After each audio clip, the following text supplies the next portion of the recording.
Welcome back to the Crochet Crowd. Those my friends at Yarnspirations.com. I'm your host Mikey. Today is the Jonah's Crochet Collective Motif Blanket. This is number 4, the Pebble stitch. This is a really fun little stitch to do. It does create this pebble look, and we are going to start immediately with your 5mm size H crochet hook today. And let's begin. This is a nice easy repeating pattern. Let's begin our first row. If you would like to change the size of this and do this with anything else, it's just in multiples of 2. But for our purposes, for our blanket, it's just chain 28. So 1, 2, 3, 4, 5. Go all the way to 28 for me and meet me back here in just a moment. First row is that we're going to go second chain from the hook. So just count it back. So 1 and 2. I like to turn it over and get the back hump of the chain itself and just single crochet that all the way back across.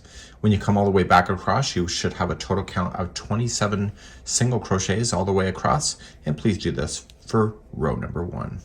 When you're all the way across, just turn your work and we'll begin number 2 in a moment. Starting on every other row from this point is always going to be the same. So rows number 2 and 4 are always the same. So you're just going to chain up 1 and place 1 single crochet into the first. The next one will always be a treble. So wrap the hook twice and going into the next stitch and pull through 2, 2, and 2. So in crochet, naturally when things squat, they always squat towards the opposite side to what you see. So when you go into the next one here, it causes the treble to squat in the opposite side of the work. So we're currently on the wrong side of the work, which means that this side here, when it squats out, is the good side, the right side. So after you've done your single crochet the next, you treble into the next one after that. And you keep alternating between the 2 stitches. It's a really easy stitch to do. So then single crochet the next, and you see that it just squatted to the other side. So treble, and then single into the next. Please do this all the way across for row number 2.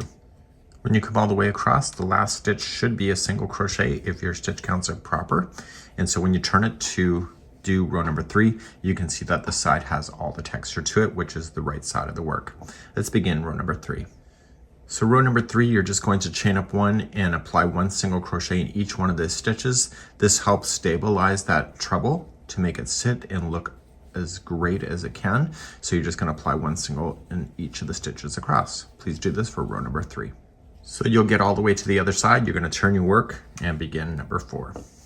So number 4 is exactly what number 2 was. You just chain up 1 single into the first, and then treble into the next, and so on. So really there's only 2 rows that you have to remember throughout this whole thing. Okay, so it's treble into the next, and then single, and so on. Please do this for row number 4. Coming all the way to the end, the last one should be a single crochet if your counts are proper.